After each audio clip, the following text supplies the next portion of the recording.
Fisk unit. Soldier. Fisk unit. Soldier. Fisk unit. Soldier. So check this out. Word on the street is Tyrod Taylor's going to be getting some training camp reps with the first team. All right, now before y'all get your panties in a bunch, before the haters, you know what I'm saying, that negative, disgusting, filthy, no good section of the Giants community, before y'all get excited and say Daniel Jones is going to be benched, he's not going to make it past the first game, and all this foul, disrespectful shit that y'all spew. Relax. Take a deep breath. Flick your common sense trigger. I'm sure everybody has a common sense trigger somewhere in their brain that they can flick on and think like a normal human being. Okay? Daniel Jones is injury prone. I'll give you that. The guy's a little, he on the fragile side. Okay, he is. Call a spade a spade. Brian Daboll needs to simulate real game time situations on if Daniel Jones gets hurt. Tyrod has to be able to come in hot and play with the first team unit. Tyrod has to get first team snaps. Plain and simple. Every team does this. This is nothing new. It's not like Tyrod Taylor is going to work with the ones for a whole camp and Daniel Jones sit on the sideline or Daniel Jones works with the twos. No, Brian Daboll is being a great head coach and preparing for all scenarios. Daniel Jones is the starter of the New York Football Giants in 2022. You can hate it or love it. Okay? This is not a sign that Daniel Jones stinks and he's trash and all this other foul shit that y'all be spewing. It's none of that. None of it. This is simply Tyrod Taylor getting a chance to work with the first team in case things go south. The only way he starts a game is if we stink. If the Giants stink and Daniel Jones stinks, then yeah, we'll see Tyrod, which will be dumb anyway. And here's another thing too, right? Here's what I don't understand about the negative side of the Giants community. Like, y'all own clique. You know what I'm saying? Y'all own clique. The dark side of the community. You know what I'm saying? Why do y'all want Tyrod Taylor to prosper? If the Giants lose Daniel Jones, I hope we're every bit as pathetic as we were last year. How are we supposed to upgrade Daniel Jones if he's not the guy? If Tyrod 500 ass come in here and start winning us games? And don't give me that bullshit about you can't root against your team, Fisk. Sundays are Giants days. You can't shut up. Yes, the hell I can. If something goes wrong with Daniel Jones, I hope we taking QB sneaks on third down again. We need the highest pick possible to replace him with. Now, of course, Daniel Jones isn't going to flop. He's going to ball the fuck out next season. But we're talking hypotheticals right now. Hypothetically speaking, if Daniel Jones isn't the guy or the Giants are not winning games, we don't want a competent backup. Why would y'all want a competent backup to come in and win like 3 of the last 6 games or something like that, and then we picking 8, 9, or 10, and we can't get a good quarterback? Yeah, it's fun to root for your team on Sundays in October, November, December, early January. Yeah, man, I'm not going to root against my team. Oh, ha, ha, ha, we beat the Eagles with a backup. Or ha, ha, ha, we beat Dallas with a backup. And then your little dumbass 3 months later at the draft going to be like, I can't believe we won that game, man. We can't get Bryce Love or whatever the fuck. So shut up. Miss me with the Tyrod propaganda. Shut up. Shut up.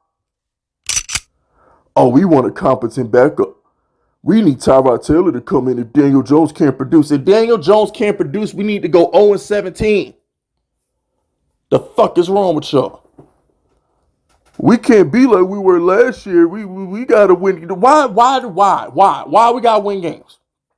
If Daniel Jones is not the guy, why on earth do you want to win games next year? It's Daniel Jones' fault we ain't fucking get Chase Young 3 years ago, winning games in fucking December and shit, knowing we weren't going to the playoffs. The hell was wrong with DJ that day? So at the end of the day, man, like I'm all for Tyrod Taylor getting snaps because Brian Dable has to do his job and prepare the team for everything. But I told y'all this when we signed Tyrod Taylor. This is dumb. This is all the way dumb. We could have took that money and we could have got another guard. We could have got a professional center instead of trying to make Feliciano a center where he should probably be playing guard. But instead, we want to go get a competent backup, which is dumb. But Daniel Jones is a starter. Okay. Just if you really think that if you really think that Tyrod Taylor is gonna beat Daniel Jones out in a make or break season, just stop watching football. Because you know nothing. You know nothing. You know, like for real, like, you know nothing, man. You just know nothing. I want to give a quick shout out to Lord Brunson because Lord Brunson tweeted something the other day on Twitter. So Jalen Hurts is having a bad day at camp, and Lord Brunson tweets out, "I'm happy. I'm happy with our first string defense. Defense is looking great."